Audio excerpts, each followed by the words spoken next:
We want to welcome you to this program of the University of Arkansas Small Business and Technology Development Center. We are so pleased to be able to bring you these educational programs to help support small businesses like you.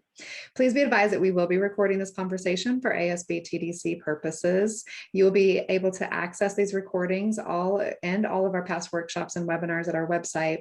And we're posting that link in the chat right now. I'm going to introduce Alex momentarily, but first I'd like to introduce us and tell you a little bit about the ASB TDC. I'm Amy Robinson. I'm a specialty consultant with the Small Business Center, and with me is my fellow consultant and facilitator, Chris Case. Say hi. And if you don't know about the Small Business Development Center, it is a one-stop shop for startups and small businesses. We are associated with the University of Arkansas, and we are affiliated with the SBA as well as statewide ASB TDC. We are also part of a national network of more than 1,000 small business centers, which means you can find us almost anywhere in the country. Locally, we offer complimentary one-on-one consulting that includes business planning, market analysis, and financial projections and more. So please, we would love to have you as a client. We love to produce these programs covering relevant topics for business owners. And if you are not already a client, we'd love for you to visit us at sbtdc.uark.edu. And after this presentation, again, you can find this and other program recordings, and we will be posting these all throughout the presentation. So Chris, tell us a little bit about how all of this is going to work today. Okay, so today we are bringing you cybersecurity for small business. We love this kind of format because it really opens it up and gives you guys the opportunities to talk to the experts, ask questions that you may have, and work through any challenges that you may have or may see coming on the forefront. But this is a very interactive workshop, so please, we encourage you to ask questions as we go along. Please keep yourself on mute, however, though, until you've got a question, then you can unmute yourself. You can also use the raise hand feature or post anything you want to in chat. But again, we love this to be very interactive. So anytime you have a question or a comment or even advice of your own, just pop it in the chat and we'll make sure to get to that. Well, Amy, you want to tell us about Alex? Here's the fun part. Absolutely. Yes, we will welcome Alex. He is manager of cybersecurity and managed services at TeleComp. As an IT professional and Sophos certified engineer and cloud security provider, he has over 6 years of experience focusing on delivering cybersecurity and IT solutions to small business and medium-sized business in Arkansas, Oklahoma, and South Central region. We are going to get to know Alex through his presentation. We also want to get to know all of you. So if you will please post in the chat, tell us a little bit about your industry or your company and maybe what questions that you came with today. And again, we want to, you go ahead and post those all along, but we really would like to get to know you. It gives Alex a little bit of context into who he's talking to and helps hone the presentation.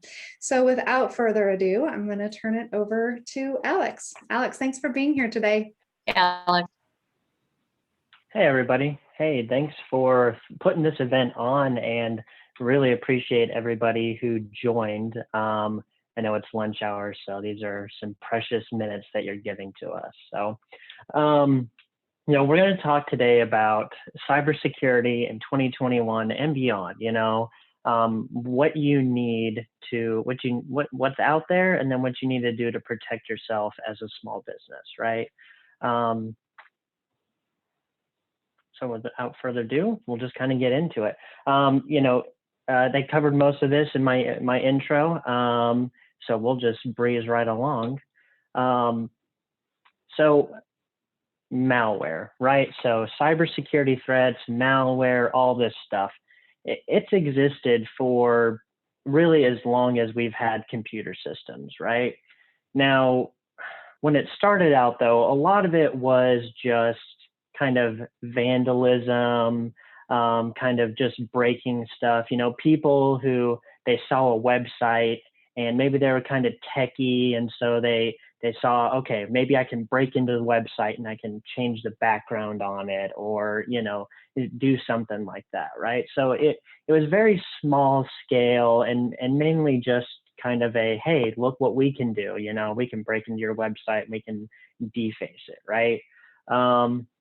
It kind of morphed in the early 2000s into more destructive, but still usually limited in scope, right? So you'd have one computer, one system that got affected, and maybe it just sent it into a blue screen of death, spiral where every time you turned it on and you logged in, it would blue screen and crash on you, and maybe you had to get a new computer, or try and get that one fixed, which was inconvenient, but wasn't in the same sort of space that we see things now. And really in the mid to late 2000s, we have seen this huge transition between what malware was and really what it's evolved into today. It's much more sophisticated today, and the goal today is for a financial outcome. And that's really the driving force between all these threats that we see nowadays. The modern threat landscape and what we're going to talk about is really focused on, in broad terms, these kind of 4 areas: ransomware, banking Trojans, supply chain attacks, and social engineering. Ransomware is hot all the time. Everyone, is always talking about this. There's always a new company you might have seen in the news that fell victim to it. But, ransomware is a type of malware that is designed to find and lock or encrypt files on computer systems, and then demand a ransom payment to unlock those files. We've got banking Trojans. Those are so named after the Trojan horse. Basically, what a Trojan is some sort of malware or virus that comes in on otherwise legitimate-ish type of software. You saw a lot of Trojans in the early days with things like toolbars. You remember everyone had Internet Explorer had 50 different toolbars, the WeatherBug toolbar, right? Everyone had that one. While that toolbar was legitimate, it also hid a bunch of other stuff in there that you didn't necessarily want. And banking Trojans have kind of taken that to the next level, and are really not just concerned about stealing banking information, but really sensitive information of all kinds. Supply chain attacks. When I talk about the supply chain, or say supply chain, usually we think about it in the kind of consumer goods mind frame, right? How does the orange get from the field to orange juice that's in your refrigerator? There's many steps. They've got to grow it, package it, process it, ship it to the store. You've got to get it and get it home, right? Well, when we're talking about cybersecurity, we're talking about the software supply chain. And just like a regular supply chain, it has many different parts. There's the developer who is writing the code for it. There's the platforms that the code is hosted or run on. There is the internet, or the way that application gets to you, right? And supply chain attacks are focused on trying to compromise some piece in there to try and deliver malware to you. And then we have social engineering, which, another word for it might be a con. It is the use of, deception, manipulation, kind of psychology to try and get information from employees that otherwise they would, an attacker would not have access to. So we're going to kick things off with ransomware. So the information on the slide here is from a 2019 survey, but basically all the information holds up. Over half of all businesses that were surveyed on this in 2019 had been hit by ransomware, which in itself is kind of a scary figure. I mean, that's, half of everyone on this call, their business has experienced a ransomware attack. And what's even more, kind of worrying is that last little bit there, twice on average. Yes, when it rains, it pours with ransomware, and we'll kind of get into how it does that. Another thing is that a lot of these companies were running up-to-date AV. Just running up-to-date AV is not good enough to stop a lot of modern threats, and specifically ransomware as well. And kind of the median financial impact of these attacks from those surveyed was about $133,000. This survey was focused, had some larger client businesses in there, up to 10,000 employees. So, you know, for the purposes of the small business, it's not quite that high, but even a $30,000, $40,000, $50,000 kind of median impact on a small business can be really, really devastating. So we're going to go over kind of a case study of probably the most famous ransomware attack, WannaCry. WannaCry, you heard a lot about it in 2017, but believe it or not, 4 years on, it is still active. People are still paying the ransom demands. And we're just going to kind of go over a timeline of what happened and what it does, right? So WannaCry was not one of the first ransomwares. Ransomware had been, you know, tried and true for, you know, easily 10 years plus before WannaCry. But it was the way that it combined the attack of encrypting your files and also this worm-like capability that it had. What I mean by a worm-like capability is that if your computer got infected with this, what it could do is it could also worm its way through the rest of your network and look for other computers and systems that were vulnerable to it and infect those as well. And that's really what made WannaCry so destructive, was those kind of two pieces coming together in a way that just hadn't been done very successfully before WannaCry. Now, I hope nobody has seen the little screenshot here from WannaDecryptor, but this is generally what you saw with WannaCry. Basically, you know, here's what happened. How can I recover my files? And then send $300 worth of Bitcoin to this address, and that's a Bitcoin wallet address. So, you know, this is a really great slide. This shows the speed at which these sorts of attacks can come, right? So there's three parts to this attack, and really there's three parts to all cyber attacks. There's the vulnerability, there's the exploit, and then there's the actual attack itself. So let's define that really quick. So a vulnerability is something that has the potential to be exploited. And what I mean by that is, you know, think of your house, right? One vulnerability of your house is the windows. They have the potential to allow someone access to your home that shouldn't have it, right? But just by themselves, you know, a window doesn't mean you've been breached, but it is a vulnerability. Now, an exploit for that vulnerability, such as the window in your house, might be a rock, right? A rock could be used to exploit the vulnerability of your window. And then the actual attack would be taking that rock and smashing it through the window. That's the attack.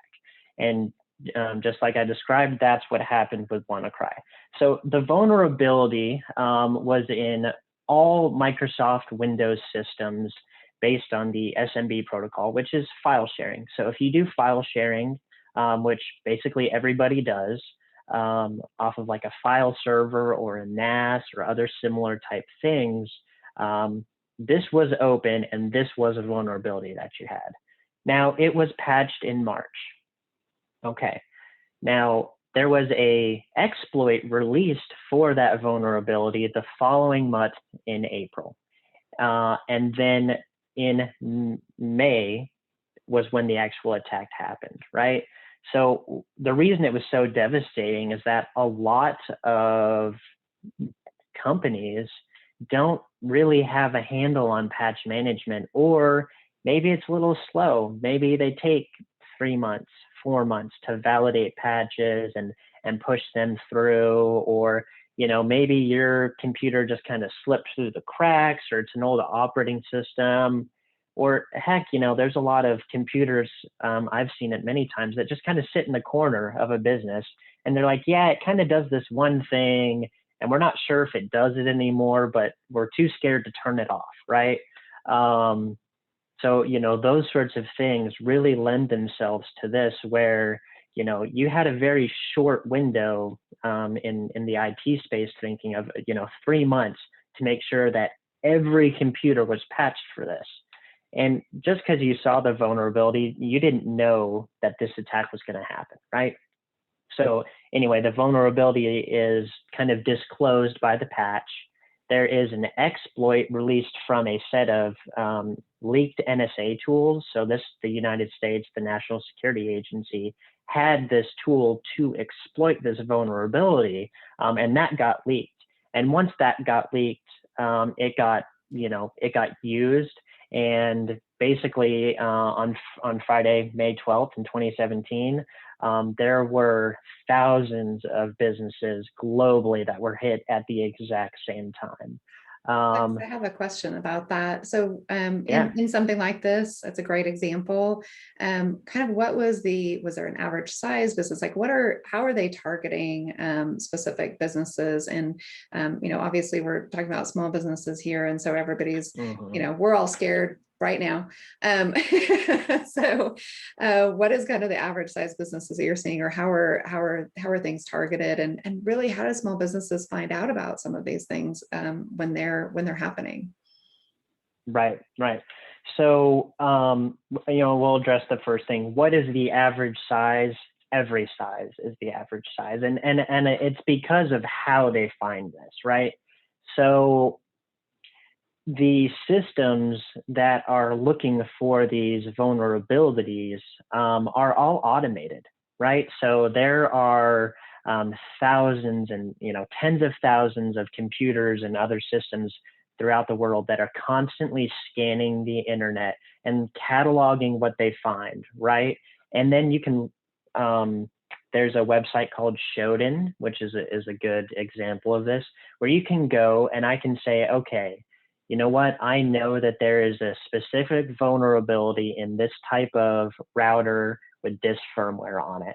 And I can go to this website, Shodan, and search for every single router with that firmware in the world and find them all listed. And that takes 10 seconds. Now, once I have that, I can just set my exploit tools to just start going down the list. And if I compromise somebody, great. And if not, I just go on to the next one. So there are some cases where businesses are individually targeted. Generally, that's bigger ones, and we'll kind of cover that in supply chain attacks. But for WannaCry and for ransomware in general, all 95% of it is automated. Even some of them are 100% automated. So size is no guarantee. It's, if you have the thought of, well, we're too small, no one's going to target us. The algorithm that is scanning for you doesn't care about your size. It just cares if you can be exploited. That's great. Now, as far as how does a small business find out about these sorts of things? One, you need to stay on top of cybersecurity news. There's various websites, forums, companies to follow that can kind of help. Or you partner with a trusted managed security service provider like TeleComp, right? That's really the way that people do this. Fantastic. So what happened with WannaCry is that files with specific extensions were targeted. So it wasn't just okay, we got onto a computer and we're just going to encrypt everything and break everything. No, they targeted against, okay, your Microsoft Word documents, your Outlook documents, Excel, some database files. It went after that high value stuff so that it didn't spend a bunch of time encrypting random things on your file system. It just wanted to get right to the stuff that it knew you cared about. and it would pop up a message saying you got to pay us in 3 days or it's going to double. And then after a week, you might not be able to get it back at all. And then another little tricky point of this is that it also installed a back door. So once it got in, it didn't just say, okay, well, we'll keep this kind of access how we got in forever. It established a secondary way to get in so that even if, you know, its original method for exploiting your system was cut off, it still had its own back door. And that's where we kind of go back to that survey in the beginning where people were hit twice on average. And it's usually because of things like this. Now, what happened with WannaCry is that a very talented security researcher analyzed the code and found that there was a kill switch built into it. And basically, if it could contact a certain website, it would stop running. And so they made that website and everything could contact it.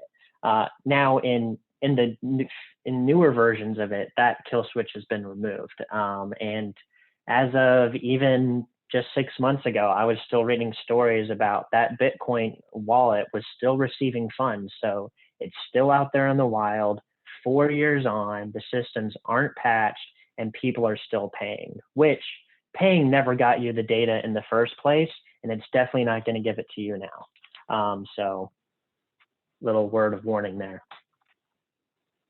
So we're going to move on to banking Trojans, but does anyone have any questions about ransomware?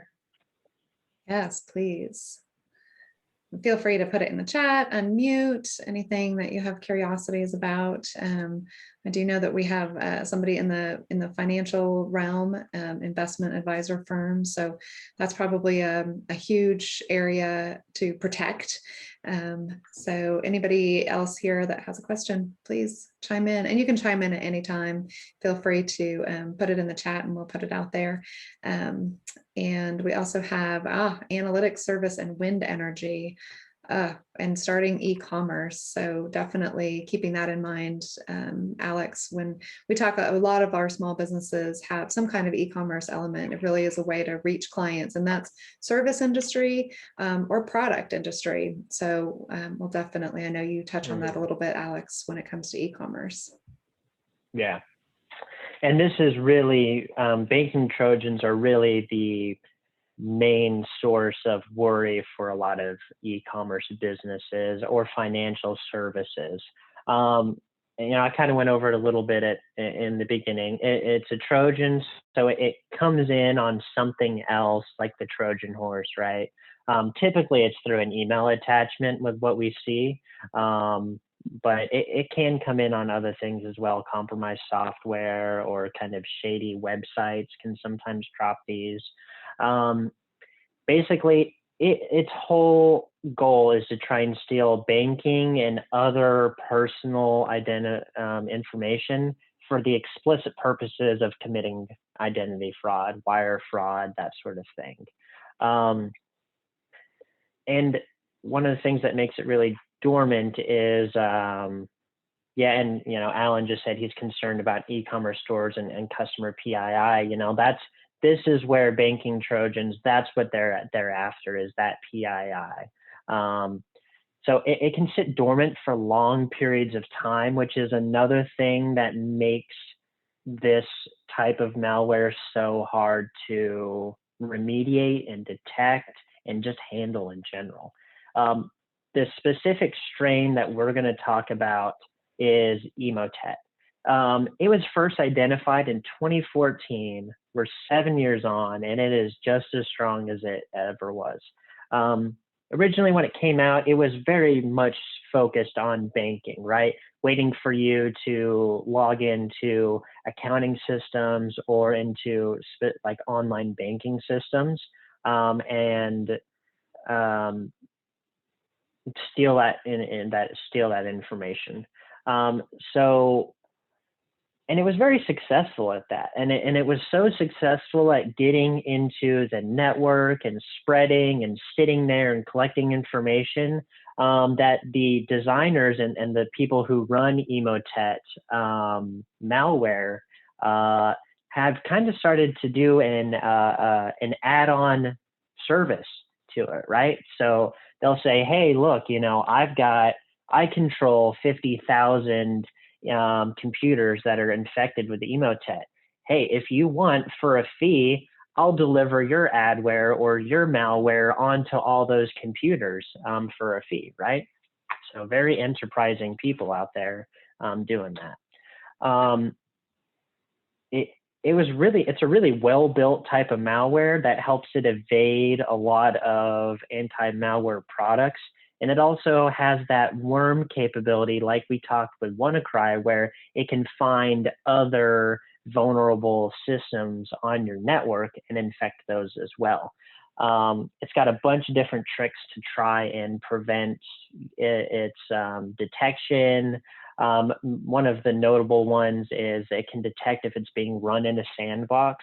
And a sandbox is a technology that security researchers would use to try and run something and see what it does. So Emotet knows, hey, if I'm running in a sandbox and they try and just don't do anything, and they might evade detection that way. Yes, Tyler said malware as a service. That is absolutely, it. Just as a lot of these malware operators kind of have a small business mindset, not unlike probably many of you, where they're trying to figure out a way to make their business more profitable. How do we add on to the value of what we already have, right? And so it can be, the traditional image of a hacker is, a guy in a basement with his hoodie up, typing away at a keyboard. And in reality, it's a lot more like this. People sitting in offices, working from home, they just happen to be involved in a criminal business. So kind of the more current state of Emotet, back in 2020, it started pushing out a big new wave of malware, specifically around links in emails or documents in emails. And one of the really tricky things about this that I had never seen before at Emotet was this technique to put the infected document into a chain of replies of somebody that you're talking to. And it might look like this, right? So you'll see that you've got the, reply, and they say, please see the attachment. That's not that weird. I mean, I don't know about you, but when I'm emailing with people and they, we're talking about something or other, and someone sends me an attachment in that same chain, my antenna, might not be up to see what's going on. And then you can see right here where it says, the operation didn't complete because it was created on an iOS device. I mean, sure, that sounds credible. Why not? It doesn't work because it was created on some other device. Okay. All I have to do is hit enable content. Easy. And you click enable content and boom, there you go. It's very easy to fall victim to these sorts of things. So, now it's being used, like I said, as kind of an entry point for an add-on malware as a service. And it has a dwell time that can last a really long time. And dwell time is from the initial infection to when it's detected. It can be days, weeks, months. The longest I've personally seen is over 200 days that it was sitting on a computer. 200 days of stealing information. I mean, that's most of a year. Most of the year, everything you did, if it was sensitive, was stolen and sent to people who either are going to commit fraud on their own, or what a lot of these people do is they kind of build up a big bank and list of, like, let's say 50,000 people, of their names, address, and bank number and credit card number, and they get a big 50,000 block of that, and then they sell it off eBay style to the highest bidder, right? So they might not be doing the exploitation themselves, and you could be you could have this on your system. Your information could have been stolen, but it might be 6, 8 months from now that somebody actually tries to use it. And so it's really hard to tie, okay, someone tried to open a credit card in my name to this emotet infection that happened 8 months ago, but a lot of times they are related. It's dropping secondary payloads often now.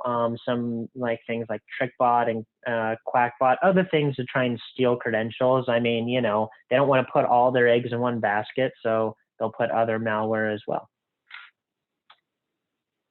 So that was, I'll go back and any questions, comments, concerns about emotet or banking Trojans in general? Yes, we also have a bookkeeper and tax preparer on here. So obviously in the financial realm, we've got some big questions and concerns here. Is there anything about the systems that you're using or anything that you've observed or anything that Alex could troubleshoot for you a little bit here? Of course, we'll have Alex's contact information directly after all of this, and you'll be able to connect with him. But please do feel free to throw anything in there and that you're contemplating right now. Okay. And feel free to put it in. Or yeah, so everybody's sitting and listening, waiting, bated breath for all the solutions. So we'll move on to supply chain attacks real quick. So supply chain attacks are, like we talked about, they're trying to compromise the software supply chain somewhere along the way. Now, typically, these are very difficult to do. So usually they're targeted at very high value targets. And that wouldn't necessarily be the businesses that we're talking about here. But the reason I bring it up is because the businesses that are on this call would be using software from one of these businesses that is being targeted, right? So, if you could imagine if your QuickBooks software was compromised in a way where it had malware in it through updates, it's something that you at least need to be aware of. So what the biggest one that's made waves lately is SolarWinds Orion. It's a network monitoring tool that's really used very widely in the IT field, and even especially in government and federal government. It's very widely used. It's a very complicated attack, but basically what they did is they got into SolarWinds, who's the company who makes the software Orion. They got into their supply chain and put the malware directly into the product updates for Orion. So there's almost no way for a company to detect that on their own. I mean, it's an update from a legitimate vendor. You install updates to keep your stuff running well and keep it safe. And so that's how it spread. It had a dormant period, like a lot of this malware does. And then it started doing different things, trying to exfiltrate data, that sort of stuff. It hid itself in all sorts of ways, but basically it hid itself in the application. Some of the updates that have happened recently with this is that the U.S. administration is preparing sanctions against Russia, who is widely believed to be a perpetrator of this attack. And when we talk about these really sophisticated attacks, usually it has a nation state type of backer. WannaCry from earlier is attributed to North Korea, although there's some, speculation on whether it was or not, but yeah. And this was a big deal. Executives from SolarWinds, Microsoft, and FireEye. FireEye is the company that discovered this. Were all brought before a Senate panel to answer questions on this. So it was a really big deal, and it started to get attention, but it's not the only time this has happened, and it definitely won't be the last. So I wish I had more to say about what you can do to protect yourself against these sorts of supply chain attacks, but it's mostly just for education to know that they're out there, and really vet your vendors, your software vendors. Look at their cybersecurity history. Do they take it seriously? Now we'll move on to social engineering. That's the hacking of humans, right? And I saw a question, that basically, that you're very concerned about portals and cloud services that people might upload stuff to. Social engineering is a way that a lot of those types of portals get compromised, is just through social engineering. So we'll be sure to talk about that. Basically, it's just the good old con man calling you up or emailing you and making you think that there's someone they're not, to get information that they shouldn't have. And it's worryingly effective in a lot of cases. Something like this, right? So Bank of America, hey, dear valued customer, we screen our stuff for safety. We need you to sign in here, right? This is a very typical phishing email, which falls under the social engineering category.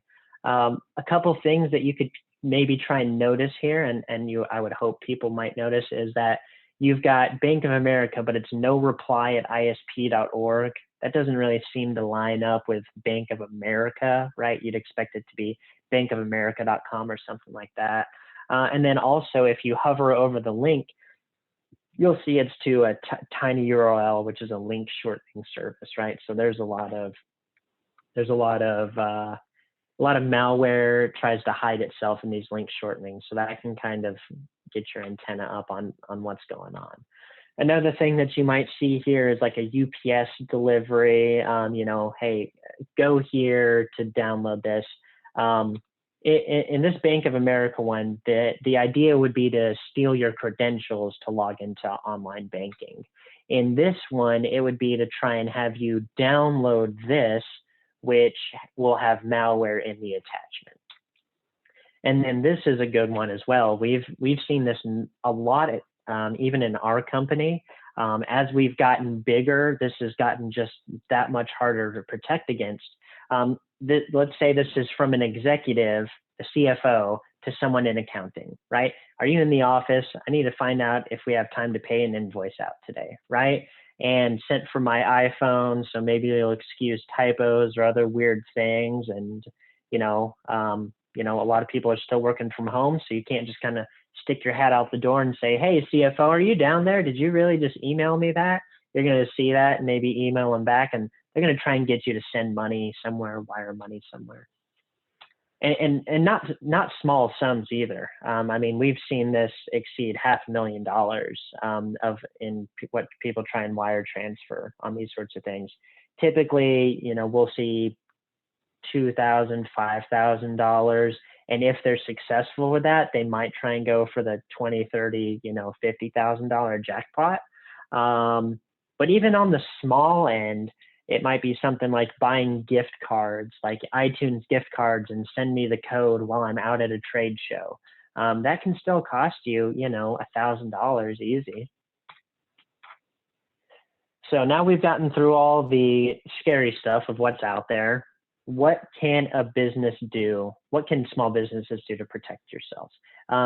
Good news is there's a lot actually that you can do. And there's a lot that you probably should do. And there might even be some of it that you're doing.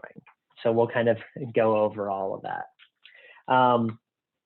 It's a multi-layered approach. It isn't just one thing. There's no solution that's just kind of fire and forget and okay, we're good now. No, it has to be a multi-layered approach. It has to address specific things. Each product, each security measure is really meant to address specific things. So the first thing that every business needs to protect themselves is a next generation firewall, right?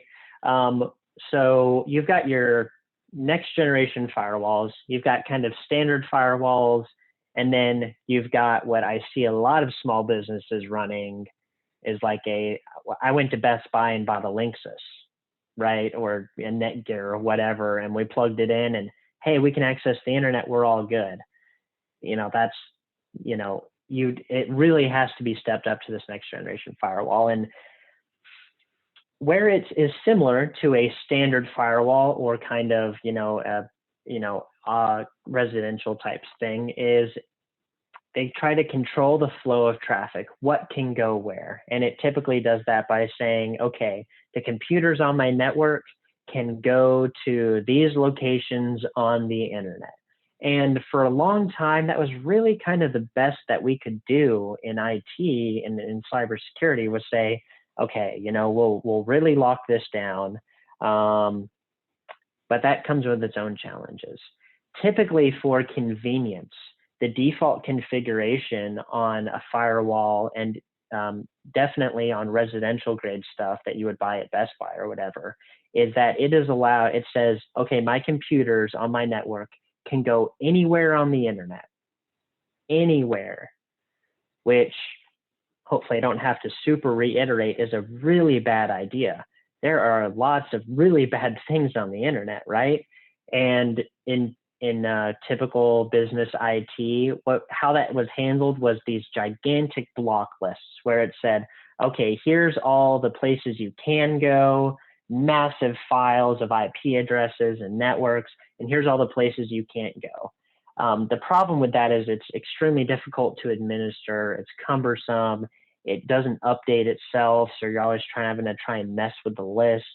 And then it's extremely inconvenient to the end user. If you try and go to a website and it's blocked and you got to, bug the business owner or you got to put in a ticket and then wait, after, the 30th or 40th time that a business owner is asked, can you allow this? Or, the first time if an executive can't get to somewhere that they need, a lot of times that block list just went right out the window and it was just back to open season, right? So that's the standard firewall. And, we want to move above that to these other features with the next generation firewall. The features that we would want, you to look at and think about and ask about and make sure next firewall has that you would purchase for your business would be intrusion detection and prevention. So what this technology can do is it can look and see if somebody is probing your firewall and your network for vulnerabilities, and it can see if it is probing for vulnerabilities or it's trying some exploits. It can actually dynamically respond to and block that attacker. Another piece of this would be application control.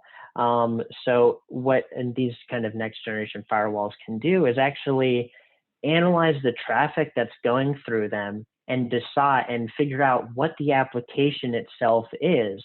And that way you can do things like say, here's a high risk application category. We don't allow these high risk applications, but everything that's low risk, we let happen because, there's no need to worry about it. Web content filtering, this one's easy. You can block all sorts of web content. Specifically for cybersecurity, you want to block those suspicious, places, suspicious countries, that sort of thing. And then sandboxing. Sandboxing is when the firewall sees traffic, like a download, for instance, and it can't determine just based on looking at it if it's good or bad. Well, what it does then is it actually downloads that file to itself, runs it in a sandbox, and sees what it does. And if it's malicious, hey, great, you just stopped a cyber attack. And if not, it just kind of passes it on to the user. So does anyone know if they're using a next generation firewall already? Yeah, that would be great to know. This seems like a solution, Alex. You said you didn't have a lot of the solutions, but this seems like a great one. This is a great solution. Great place to start. Anybody have anything to share? Anything that worked for them or hasn't worked for them? I know that there are a lot of products on the market. I know that we use a lot. And I do agree that cloud-based things often make me nervous. We were just having an internal conversation about, what you have on your computer, what you have in the cloud, what's more vulnerable. And this seems like a firewall seems like a great way to help in all of those areas. Yeah, and it really can, because it can do, there's other things about it too, specifically the cloud portal stuff. It can make sure your access to those portals is secure, that you're actually connecting to that portal and not to a site that looks like it, that's trying to steal that information from you, right? It can also help provide secure remote access, which is not something I've got covered here, but is a big piece of the firewalls. So, do you have any? We'll talk. Yeah, I was going to ask if you had any products or anything like that are specifically to, like, again, we go back to size of business or how many users within that business or any of those other things. Yeah. And some are probably more appropriate than others. Again, when we say small business and we think about under 250 people, employees, that has nothing to do with how much revenue you're generating. You can be a two-person team making a lot of money. So some of those different considerations in what kind of size businesses we're looking at. And we've got some good questions coming in as well. Yeah, we do. I was just kind of looking at that. So yeah, let's take that. So, sorry, Alex, you got muted. Sorry about that. There you go. That's all right. I was just looking at those questions. So an example, TikTok asks for YouTube credentials, so it'll be linked. Does this open you up to someone hacking your account on your YouTube account? It can, right? So typically it's not as big of a concern for something like linking the accounts together, or like signing into, you sign into a website with your Google account or your Facebook account or something like that. Typically it doesn't. What it does is it kind of does an authentication proxy, right? So, you go to sign into that service using YouTube or a Google account or something, and actually does all the authentication back on the Google side, and then it just passes a token over that says, hey, they were good, they're authenticated, right? Now, linking things together does have some problems in that if your password or your authentication method is compromised, well then, they've kind of got access to a lot of different stuff, right? So that's where using really strong, unique credentials for a lot of different things can come into play. But in general, no, it doesn't decrease your security posture. Are there certain hosting sites that you would recommend for small businesses? Like website hosting sites, typically stick to the big ones that have a decent track record. GoDaddy is probably the number one there. Books or materials that you should familiarize yourself with on an ongoing basis just to stay sharp on the subject. So a one to check out would be like kind of a general industry focus would be like Ars Technica, Bleeping Computers. Those would be good websites to kind of check in on. Staying sharp on it is a little difficult when your business isn't to stay sharp on it because it is so rapidly developing. Find a decent security partner locally to you is a good option. But even then, one of the ways I stay on top of a lot of stuff is following cybersecurity companies on social media, like on LinkedIn. Some of the big cybersecurity companies would be like Cisco, Juniper, Sophos, who we're a partner with. Those would kind of be the big ones. You can kind of learn a lot from just following them and seeing what they put out. And Alex, that last question I think is really important because we get this all the time. Can you be hacked if you email somebody, and not accept it? But we get that question all the time at our end. So just emailing somebody, emailing something to somebody, no, you can't get hacked because of that. But it could put you on a target list, right? So if you email somebody who their computer is infected with malware, well, now that's in your address book, in their address book, and they might start sending you malware right from there. But as far as like, an email list, I'm guessing it's probably for like outbound marketing purposes. No, not really. You can pretty much send those out and not worry unless you start getting responses back and interacting. Then that's where you really want to take your cybersecurity precautions. That was a great question. Thank you so much. Multi-part, loved it. So let's talk about the next generation endpoint protection, right? Typical endpoint protection is, really the goal of all endpoint protection is to detect and prevent malware. Now, the way that next generation endpoint protection does it differs significantly from your typical stuff that you used it, like your typical, Windows Defender, if you remember back in the day, or like a McAfee or a Norton, right? What those do is basically every type of malware has a fingerprint or signature, as they're called. And what that antivirus does is it just scans everything on your computer and it sees if it matches any of those signatures. If it does, then great, it blocks it. But if not, then whatever, it doesn't know. It just thinks it's another file. The problem with that is there are literally thousands of different strains of malware that are produced each and every day.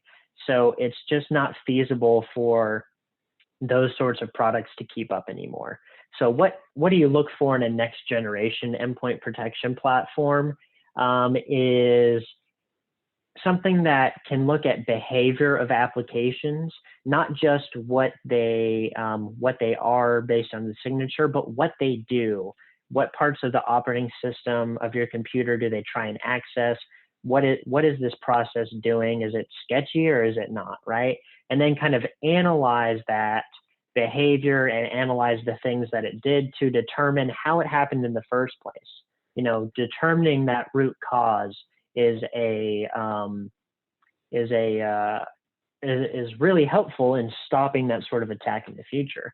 And then also you want some sort of endpoint protection that can automatically respond to these events. A lot of ransomware is set to go off at like 2 a.m. local time because it knows, hey, there's probably not going to be anyone in the building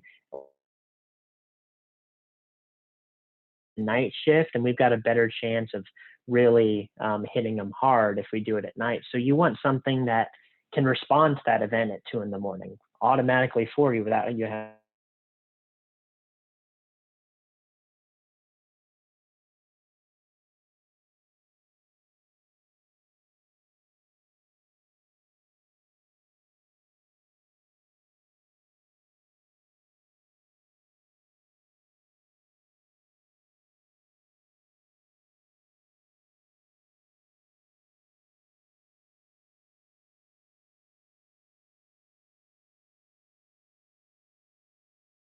Right? So users are your largest attack surface, right? You've got a bunch of users, varying skill levels of IT, of cybersecurity knowledge.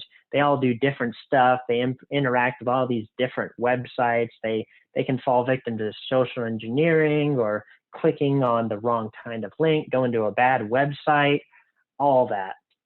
So you really have to take the time to develop a cybersecurity training program. And it really needs to be a part of your employee orientation. And then not just that, a lot of companies have gotten to that, okay, here's the handbook and here's the 3 pages on cybersecurity, and they signed it at the end, meaning they know the computer acceptable use policy or whatever, right?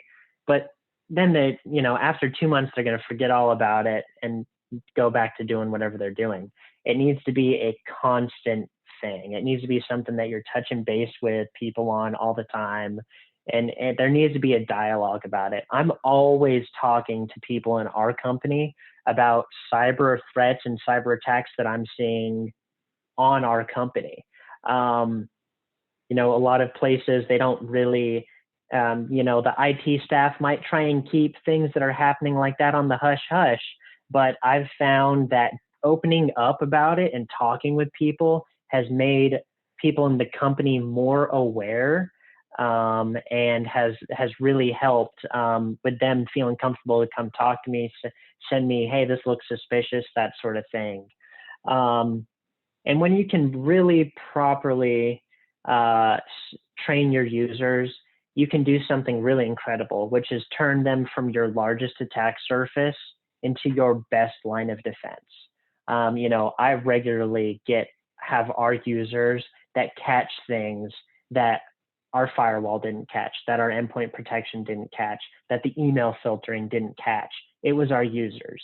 And that's a big deal. And it's something that can't be understated how important it is, or shouldn't be understated. And there's tons of different platforms that can do this for you. If you're happy to pay a little bit of money, you know, you can go to somewhere like Sophos, for instance, who we partner with, and they can do this training for you. There's also a Know Before, like KNOW B4, BE and then 4, I think, that makes a big, that does a lot of user training. But at the very least, you know, you can yourself, you can go to Ars Technica, you can go to Bleeping Computers, and you can kind of put together a PowerPoint and talk to your people about it, you know, once every quarter at the very least, right? And then email protection. Most malware comes in on email nowadays, whether it be social engineering or phishing links or malware as an attachment, whatever. The email protection that's built into Google Workspaces or G Suite, you know, and Office 365 is not good enough. It just is not good enough. And even if it was, you'd still want multiple layers, right? So you need to have some sort of email protection system that can scan for malware attachments. We'll do things like rewriting of URLs, right? So part of our security product, if you click on a link in an email, it actually takes you to kind of a holding website for a few seconds while it scans the web page that it's trying to send you to, and then will send you or block you based on the results of its scan.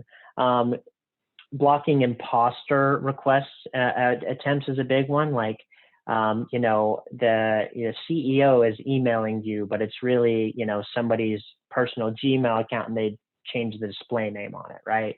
And then also providing a sandbox for unknown threats in email.